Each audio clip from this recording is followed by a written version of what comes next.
آج تصدیق اس بات کی آئی ہے کہ ہمیں کچھ نہیں ملا, ہمیں کچھ موصول نہیں ہوا. کیا بات ہے؟ پالیسی شفٹ اور ہے یا یہ بھی حکمت عملی ہے؟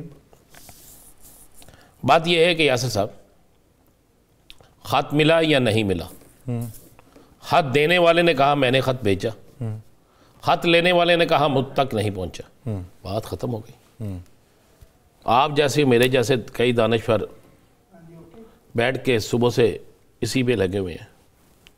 بڑی ایک واضح چیز ہو گئی, اگر آپ کو ایک چیز ایک شخص کہتا میں نے بھیجی, ایک کہتا مجھے نہیں ملی, تو اس کو کوزے میں بند کر کے رکھتے ہیں. چلے کم از کم متن تو پہنچ گیا. متن تو پہنچ گیا, متن پورے پاکستان کو پہنچ گیا, متن تمام ٹی وی چینل پہ چل گیا.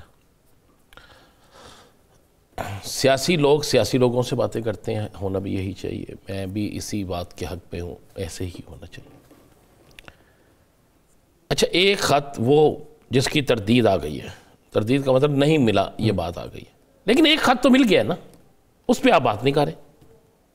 تو چیف جسٹس کو لکھا گیا, ہاں وہ تو نہیں آئی, اس میں تو آئین کی شکیں لکھ دی گئی ہیں کہ آپ نے اگر کسی کو سینئر کرنا ہے, حلف کس طرح لینا ہے, آپ کا بنایا ہوا آئین کیا کہتا ہے.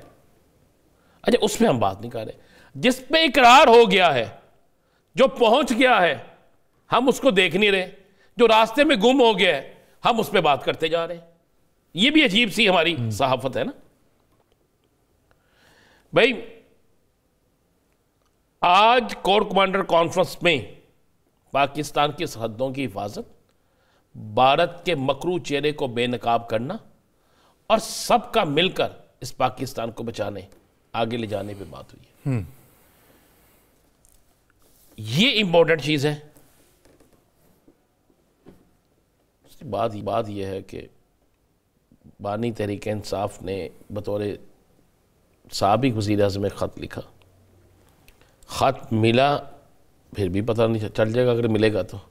خط نہیں ملا, مجھ جیسے ہی آپ جیسے کسی شخص نے راستے میں غائب کر دیا, یا ڈاکیے نے ایڈریس غلط پہ پھینک دیا, کیا کیا وہ مجھے نہیں پتا. لیکن وہ جو چٹھی ہے نا, اب چٹھیوں کا دور شروع ہو گیا نا, چاہے وہ اخائی کورٹ سے جائیں, چاہے وہ اڈیالہ جیل سے جائیں. اس پہ مختلف لوگوں کی مختلف رائے ہے, مختلف آرا ہے. اب دیکھنا یہ ہوگا کہ جب خط ملے گا, اگر خط ملتا ہے اور اس خط کے جواب میں کوئی چیز آتی ہے تو یاسر وہ خبر ہے. ملی نہیں, آپ کہتے ہیں رانا عظیم صاحب میں نے آپ کو 50,000 روپیہ دیا ہے, تو میں کہتا ہوں کہاں دیا ہے, کہتے ہیں میں نے کسی کے ہاتھ بھیجا ہے. تو وہ کسی کا نام بھی نہیں آپ بتاتے. چلیں آپ اس کو سیگا راز میں رکھنا چاہتے ہیں, راز میں کوئی لوٹ نہ لے, لیکن وہ کسی جو ہے اس کو تو چاہیے نا مجھے تک پہنچانا. تو جب تک میرے تک پہنچے گا نہیں تو مجھے یہ پتہ نہیں ہوگا میں نے وہ واپس آ کے بھی تو بتا دینا کہ میں دے پایا ہوں یا نہیں دے پایا کہ نہیں پایا. اس لیے کچھ چیزیں ہیں, لیکن آپ اسی کی چیز میں اگر آج ہم دکھاتے کلپس علی میر گنڈا پور کے پروگرام کا, جس میں انہوں نے بڑے اہم ترین انکشافات کیے, تو اور ساتھ ہم آج یہ بھی ذہن میں رکھتے کہ بانی تحریک انصاف عمران خان کی ٹیم کے جو کور جو افراد ہیں, ان میں سے جو کمیٹی کے ممبرز جو ہے, ان میں سے اعظم سواتی بھی ایک ہے. اور اعظم سواتی ان لوگوں میں بھی شامل ہے جو صبح کے وقت ایک جلسہ ملتوی کرانے کے لیے آئے تھے. اعظم سواتی کی رہائی ہونا یہ بھی کسی طرف اشارہ کرتی ہے نا. اچھا, مجھے آج کسی نے کہا, میں نے کسی سے ذکر کیا آپ جیسے لائق آدمی سے, تو چونکہ میں نالائق سا آدمی ہوں تو میں اگر لائق آدمیوں سے کچھ سیکھ لوں, تو میں نے ان سے کہا, میں نے کہا جی وہ مجھے لگتا ہے کہ اعظم سواتی کی جو بیل ہوئی ہے اس کے پیچھے بھی شاید کوئی بات ہو. کہتے ہیں اس کی ضمانت تو عدالت نے لی ہے. میں کہ یار میں کون سا کہہ رہا ہوں اس کی ضمانت محمد بوٹے نے لی ہے. سر مجھے ان لائق افراد میں شمار نہ کریں. ایک طرف آپ لائق بھی کہیں, نہیں ایک طرف آپ لائق بھی کہیں, اور دوسری طرف آپ اس طرح کی جیسے سر میں لائق ہوں ہی نہیں, نالائق ترین آدمی ہوں اس دنیا کا. چل رہی ہے میری دکانداری. یاسر نہیں, دکانداری چلتی آپ کی ہے جی, چلنی آپ کی ہے, چلتی بھی آپ کی, اللہ چلتی رکھے یہ دکانداری.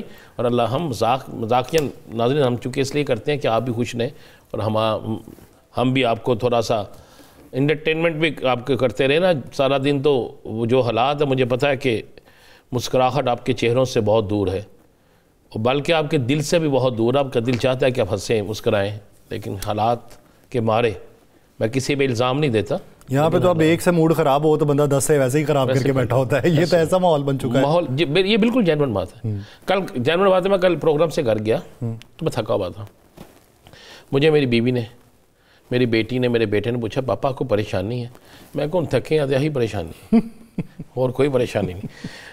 تو یاسر بات یہ ہے کہ خط ایک چلا گیا, ایک خط رہ گیا. علی امین گنڈا پور نے جو باتیں کی ہیں, اگر ان میں 15% بھی صداقت ہے تو پھر بھی بہت بڑی ڈیولپمنٹ ہے.